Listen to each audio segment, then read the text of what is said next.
fazer contato com um cientista político e professor da Fundação Escola de Sociologia e Política de São Paulo, Paulo Nicoli Ramires. Bom dia, Nicoli. Bom dia, Glauco. Bom dia a todos os ouvintes. Nicoli, o Procurador-Geral da República, Augusto Aras, acabou concordando com o pedido da Polícia Federal e opinou de forma favorável pela tomada de depoimento do presidente Jair Bolsonaro no inquérito aberto no STF a partir das denúncias feitas pelo ex-ministro da Justiça Sérgio Moro. É mais um episódio que, na verdade, mancha o governo, porque temos aí um presidente da República que pode ter que dar um depoimento dentro desse inquérito. Já teve o episódio do vídeo exposto, né, publicamente, mostrando ali o que a gente viu. Como que você vê mais esse episódio e essa investigação seguindo, né? Apesar das tentativas de travá-la em relação a Jair Bolsonaro, Nicoli? Bom, primeiro que o Aras, que é o Procurador-Geral da República, ele está encurralado, literalmente, né? De um lado, ele sofre pressão do Bolsonaro, que o colocou no cargo, com o objetivo, de alguma maneira, blindar eventuais processos contra o próprio presidente. E também, por outro lado, a gente tem toda uma pressão da mídia sobre o Procurador-Geral da República. A gente viu essa semana o próprio procurador dando uma entrevista para o Pedro Bial na Globo, o que já demonstra que é, por si só, uma tentativa de pressioná-lo, mesmo porque nós não sabemos qual é a validade agora do mandato do presidente Bolsonaro. Então, o Aras, com essa atitude, né, de conduzir o processo a fim de que Bolsonaro preste depoimento, é uma tentativa de se articular das duas formas, ou seja, ele não necessariamente está acusando Bolsonaro e, ao mesmo tempo, agrada a grande mídia e parte da população que é contra o Bolsonaro, à medida que convoca o próprio presidente, pelo menos para prestar depoimento, esclarecimentos sobre essas questões que nós estamos discutindo aqui, né, a respeito dos filhos. Provavelmente ele também seja chamado em relação ao gabinete de ódio que acabou produzindo todo o fenômeno das fake news. Então, o Aras, ele de fato está encurralado e eis a questão, né, está sendo pressionado tanto pelo presidente quanto também por outros poderes, né, congressistas e principalmente os meios de comunicação. E o que me parece é que é uma questão de tempo, né, para decidir para qual dos dois lados o Aras tende a se encaminhar. E eu analiso a curto e médio prazo um divórcio, né, entre o próprio Aras e o presidente. Por outro lado, também a gente não pode esquecer que o próprio presidente prometeu uma vaga no STF para o Aras, né? Pelo menos é o que está indicado. Então é um jogo de xadrez, literalmente, né? E o Aras tenta, de alguma maneira, agradar os dois lados, dos bolsonaristas e o restante 70% da população, né, que hoje se manifesta contra Bolsonaro. E acredito também que deva haver uma pressão muito grande por parte dos integrantes do Ministério Público, né? Já que boa parte deles, alguns estão preocupados de fato com a instituição e outros com a imagem que alguns procuradores conseguiram adquirir de super-heróis, de justiceiros. E é óbvio que a conduta do Aras acaba afetando tanto quem quer preservar a instituição quanto quem quer preservar, na verdade, essa figura mítica do procurador-herói. Exatamente, né? Então, isso mostra como as instituições, principalmente aquelas ligadas à investigação, polícia, Ministério Público, etc., elas não são exatamente neutras, né? Elas sempre agem de uma maneira política. E se criou um mito, né, de que, de fato, juízes, procuradores e tudo mais teriam capacidade de agir de uma maneira imparcial, mas isso não existe, né? À medida que o indivíduo diz ser imparcial, ele acaba de tomar uma postura, de modo que é óbvio que as decisões são sempre tomadas em função de interesses políticos e econômicos. É importante deixar isso claro. Então, o que de fato pode levar a um aprofundamento do caso do Bolsonaro é a pressão popular, uma intensificação da crise econômica, ou mesmo um colapso ainda maior do nosso sistema de saúde por conta do coronavírus. Então, da mesma maneira, o Bolsonaro também está encurralado, né? O que faz com que ele de uma maneira patética aos domingos saia à frente, né, do Palácio do Planalto, abrace os seus eleitores, até mesmo de uma maneira napoleônica, né, andando num cavalo e tudo mais, mas é o que resta a Bolsonaro, né, ou seja, pressionar os seus opositores com falas que se aproximam do fascismo, e esse último final de semana tivemos claramente, né, a percepção de que os apoiadores de Bolsonaro que saíram às ruas carregam bandeiras fascistas, e ao mesmo tempo, ao convocar de alguma maneira os militares, né, essa discussão se eles exerceriam ou não o poder moderador aqui no Brasil, tudo isso é uma maneira de tentar enfraquecer a oposição a Bolsonaro e até mesmo intimidar, o que é muito perigoso para a democracia. E quando, lembrando justamente do domingo, né, dessa cavalgada de Jair Bolsonaro, a gente recorda que era um cavalo que, na verdade, ele está ali na Polícia Militar do Distrito Federal. Não era um cavalo, no caso do Exército, mas sim da Polícia Militar do Distrito Federal. E no mesmo dia a gente teve a Polícia Militar de São Paulo agindo contra manifestantes que pediam democracia, também viu ações do mesmo caráter no Rio de Janeiro. Hoje, na sua avaliação, Nicoli, o Bolsonaro se apoia mais nas polícias militares para se manter no poder do que nas próprias Forças Armadas, que ele diz que estão do seu lado?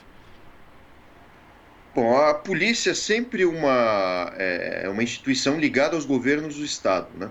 Porém, tradicionalmente, as polícias, o que a gente tem visto no último ano, elas sempre estiveram mais próximas dessa categoria de indivíduo que se julga como cidadão de bem, né? Veste verde e amarelo, que é intervenção militar. Haja visto o que aconteceu domingo na Paulista, né? Ou seja, as borrachadas, né, e tiros de borracha foram direcionados aos manifestantes que pediam democracia, enquanto que aqueles vestidos de verde e amarelo, e muitos deles com símbolos neonazistas, ficaram na Paulista até mesmo, de alguma maneira, protegidos pela polícia. Agora, o que aconteceu em Brasília também é um absurdo, né? A polícia não pode, de alguma maneira, de nenhuma maneira, empregar um cavalo, né, para que o presidente, sem máscara, né, em meio ao coronavírus, passeie em meio à multidão. Mas a polícia, ela tem no Brasil e também nos Estados Unidos, como a gente está vendo, primeiro um papel racial, um papel racista, né, de excluir a participação dos negros no mundo dos brancos. E daí o seu fator psicológico, né, e também violento, que é exatamente afastar qualquer possibilidade de oposição ao mundo dos brancos. Então isso envolve movimentos de democracia, movimentos negros, ou até mesmo um indivíduo negro que simplesmente perambule pela cidade ou por um bairro branco. Então todos esses elementos acabam se identificando com algumas posturas de Bolsonaro, entre elas uma visão racista. Nós vimos ontem, através do Estadão, o presidente da Fundação Palmares divulgando um vídeo, né, chamando o movimento negro de escória.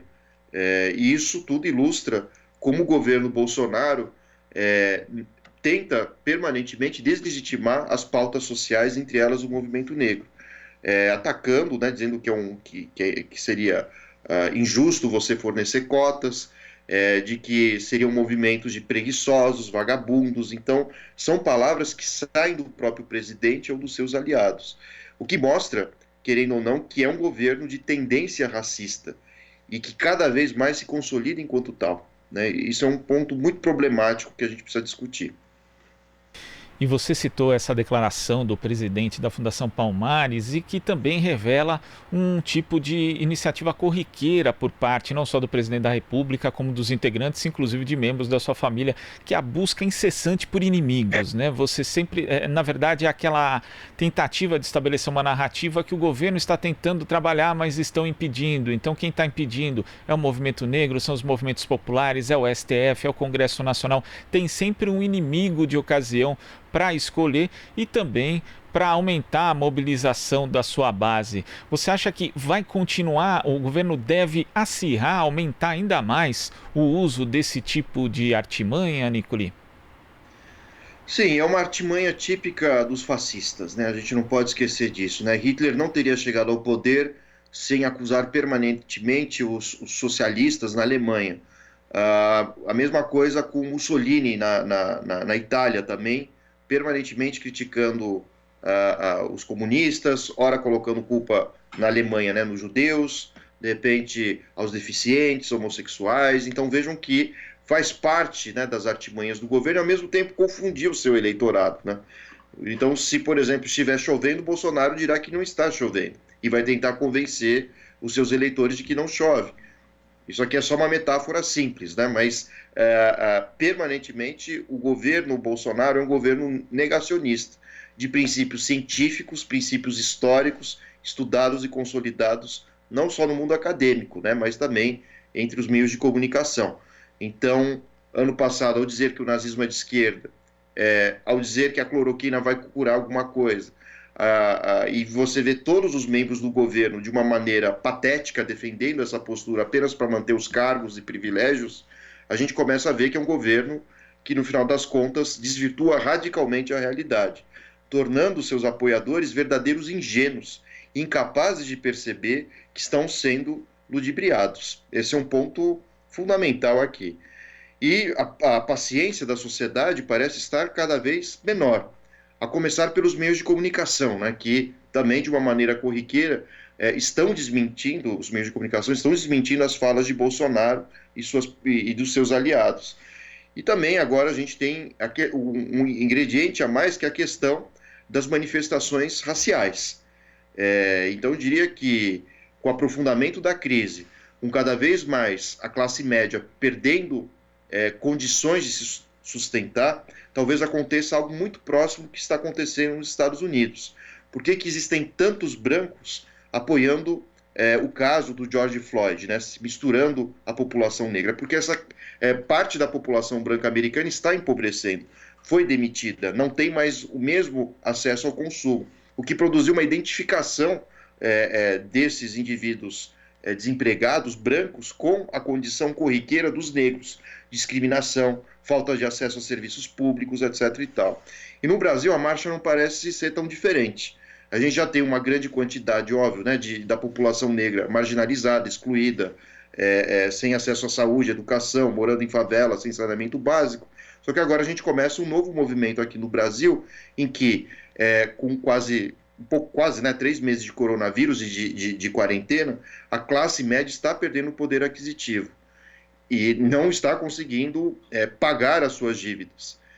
E, ocorrendo isso, também deve haver um processo de identificação de uma parte, e até mesmo uma elite branca, né, com as condições de exploração e pauperismo da população mais pobre e negra. O que pode ser um caldeirão de pólvora, literalmente, né? Eu diria que esse mês de junho vai ser decisivo para a história desse século, uma vez que as lutas, antes mesmo de serem de classe, talvez sejam raciais. E é um problema, uma cicatriz que tanto a sociedade americana quanto a brasileira possui. Só que nós muito mais, porque o nosso racismo não é declarado, ele não é oficial, como ocorreu nos Estados Unidos, em que você literalmente tem um bairro de branco, um bairro de negro, você tem até mesmo comportamentos que segregam de fato brancos e negros. E aqui no Brasil isso ocorre de uma maneira mascarada, cordial, diria Sérgio Buarque de Holanda. Misturam-se afetos, mascaram-se as violências, se diz muito que não existem racistas, que há uma democracia racial, quando na verdade nós sabemos que esse racismo ele é hipócrita, é mascarado, e ele existe fortemente no país, mas, como disse, mascarado por relações que parecem ser afetuosas, quando na verdade são o próprio mascaramento das violências, né? Então isso pode ser um ingrediente inovador na nossa política, ou seja, as pautas raciais e também dos indígenas, né? A gente não pode esquecer que não é só a população negra que passa por um processo de necropolítica, né? De ataque do governo, a necessidade de extinção do governo de uma parte da população, mas os indígenas literalmente estão em guerra com o governo, suas terras estão sendo tomadas, eles estão sendo mortos, sem nenhum respeito à Constituição e também ao seu legado tradicional e das suas terras, né? Então, a gente tem que parar para pensar nisso, né? É um governo que age de uma maneira genocida. Isso tem um nome, que é a necropolítica, que é a tentativa de eliminar, excluir outras etnias e grupos étnicos, né, dentro de uma sociedade. Nicole, tem muitos analistas que veem as pesquisas de popularidade, né, onde Bolsonaro mantém ali cerca de 30% de ótimo bom, por parte de pessoas que falam a respeito do seu governo, enquanto 70% se opõe. Tem muita gente que avalia que é um cenário de impasse, porque não existiria, em tese, força suficiente para um processo de impeachment ou mesmo para que fosse efetivada a cassação da sua chapa ali no TSE, mas também não existe condições de governabilidade na prática e não é à toa que o governo está fazendo aí negociações seguidas com o Centrão. Tivemos aí um recorde de liberação de emendas em abril, desde que elas começaram a ser monitoradas em 2016, também distribuição de cargos, essa recorrência de Bolsonaro a elementos que representam, simbolizam força, seja o apelo aos militares, seja o apelo às polícias militares. Então, esses, na verdade, elementos de luta racial que você cita poderiam justamente desfazer esse impasse que a gente vive hoje? Sem dúvida, né? Uma cicatriz do nosso país e no Rio de Janeiro, por exemplo, nós vimos essa semana, pela primeira vez, né, movimentos é, é, de cunho racial cercaram, né, a assembleia deles, e assim como o Palácio do Governo, né, as manifestações das pessoas que moram nos morros negras, elas estão, sim, se engajando, tomando partido político, que é muito importante, e muito influenciado pelo que está acontecendo nos Estados Unidos. Então isso tende a reforçar, né, a arquitetura, aliás, tende a reforçar, não, tende a reforçar a crítica, melhor dizendo, a arquitetura de Bolsonaro para se manter no poder. Você citou a questão do acordo com o Centrão, lembrando que esse Centrão não tem o menor objetivo de ser o governo, mas sim pertencer a qualquer governo, seja ele qual for, e, ao mesmo tempo, de fato, existe essa possibilidade, né, de um acirramento das lutas raciais aqui no Brasil. Nós chegamos já à gota d'água. É impressionante como, no Brasil, todos os dias, rapazes, jovens, negros, são mortos no país, e de uma maneira absolutamente arbitrária. Seja em São Paulo, seja no Rio de Janeiro, em outras cidades do país também, e sempre angariado pela truculência policial. A polícia no Brasil, que a gente estava citando agora há pouco, né, que se manifesta geralmente a favor desses 30%, né, dos bolsonaristas e tudo mais, é uma polícia que funciona como um escudo não só da burguesia, mas também racial dos brancos. Então, chegamos no limite no mundo inteiro. A gente está vendo manifestação na França, porque há 1 ou 2 anos atrás mataram da mesma maneira que George Floyd nos Estados Unidos, um francês negro também dentro de uma delegacia. E aqui no Brasil não faltam casos, exemplos. Até eu diria que, de alguma maneira, a imprensa, com tantas informações do extermínio negro no Brasil, acaba anestesiando a percepção, né, do telespectador, do leitor. São tantos casos que, de alguma maneira, isso, infelizmente, se normatizou no Brasil. Mas agora é o momento, já que temos um governo tão autoritário e pouco afeito à democracia, é o momento de criticá-lo, é o momento de pressioná-lo, porque se isso não for feito, há um risco gravíssimo de aumento desse extermínio sobre a população negra, fora os indígenas também.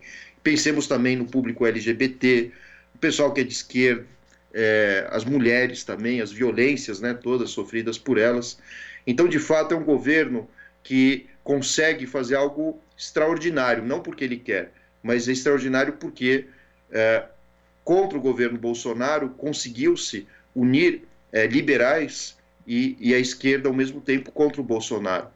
Nós permanentemente estamos em debate, crítica, brigamos muitas vezes com liberais, pessoas razoavelmente e educadamente de direita, não os fascistas.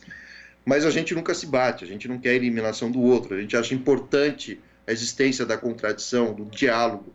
Isso é fundamental para uma democracia. Mas vejam que Bolsonaro elimina a possibilidade desse debate.